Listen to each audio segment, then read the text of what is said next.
आज जो हम लोग क्या पढ़ेंगे इंग्लिश। अच्छा, तुम लोग में से किसको किसको इंग्लिश पढ़ने में दिक्कत होता है, यानी प्रॉब्लम होता है? हाथ उठाओ तो देखा जाए तो लगभग सभी को अभी क्या होता है, इंग्लिश पढ़ने में कुछ ना कुछ प्रॉब्लम होता है। और ये जो कुछ ना कुछ प्रॉब्लम होता है ना, ये कारण क्या है पता है? ये उच्चारण, जिसको इंग्लिश में प्रोनाउंसिएशन कहते हैं। क्या कहते हैं? प्रोनाउंसिएशन, यानी उच्चारण की वजह से। जैसे मान के चलो हम लोग क्या पढ़ रहे हैं कि ये RAT, ये क्या बन गया? रैट बना ना। अब यही अगर हम लोग पढ़ेंगे तो ARE, अब ये क्या बन जाएगा? R। अब यहाँ थोड़ा सा हम लोग का कंफ्यूजन लग रहा है कि सर यहाँ जब ए को हम लोग क्या बना दिए, ऐड बना दिए, यानी ए बना दिए, तो ये अब ए यहाँ आ कैसे बन गया? बना ना। ए अब यहाँ क्या हो गया? देखो आर यहाँ क्या, ए क्या बन गया? यहाँ आई बना। और ये ए क्या बन गया? यहाँ आ बन गया।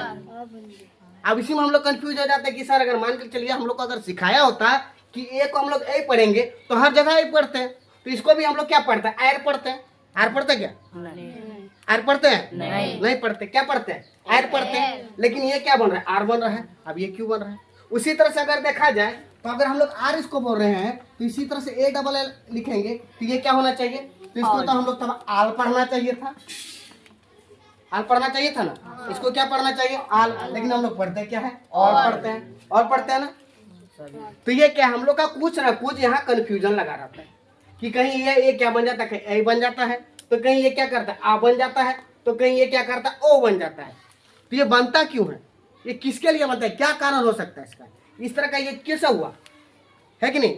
तो इसका जो कुछ यहाँ पर क्या तो रूल बना होता है, कुछ नियम है। इस नियम के बदौलत ही ये क्या करता है, कहीं ये कभी क्या बन जाता है? ऐड बन जाता है, कभी ए बन जाता है, तो कभी ए क्या बन जाता है? आ बन जाता है, तो कभी ये क्या बन जाता है? ओ बन जाता है, ओ बन जाता है। क्यों बनता है? ये किसी रूल की वजह से। यानी इसमें क्या है? उच्चारण का कुछ कुछ क्या है, एक नियम है। समझ में आ गया? सबको समझ में आ गया ना? हाँ। तो उसी तरह से सबसे पहले हमको अगर इंग्लिश सीखना है तो जिस तरह से हम लोग हिंदी में सबसे पहले कुछ सीखते हैं, तो हम लोग हिंदी अगर पढ़ने सीखना पड़ता है तो क्या पढ़ते हैं? पहले उसके बाद क्या पढ़ते हैं?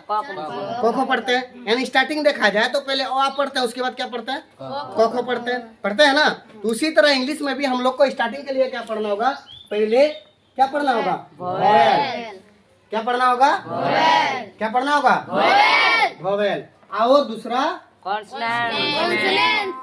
कौन सा? समझ में आया? तो वोवेल का तो पता होगा कि वोवेल में क्या क्या आता है?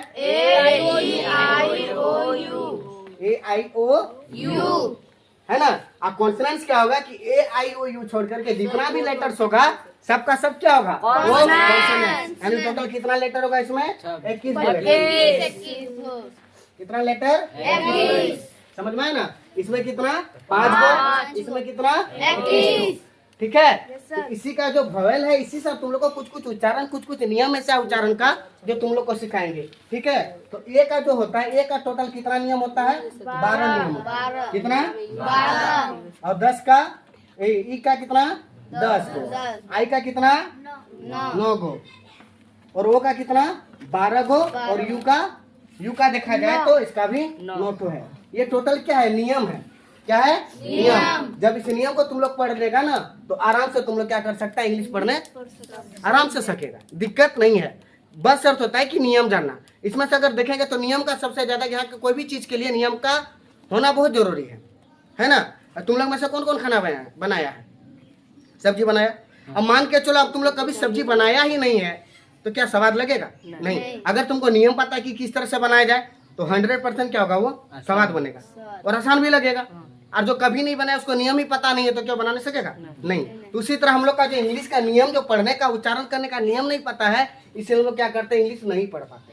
ठीक है। तो अब हम लोग पढ़ेंगे कि ये कैसे आर कैसे रेड बना, ये कैसे यहाँ ए बन गया, ये कैसे आ बन गया, या ए कैसे ओ बन गया। समझ में आ गया? तो इसके बारे में तुम लोग को पढ़ाएंगे। समझ में आ गया? चलो नोट डाउन करो।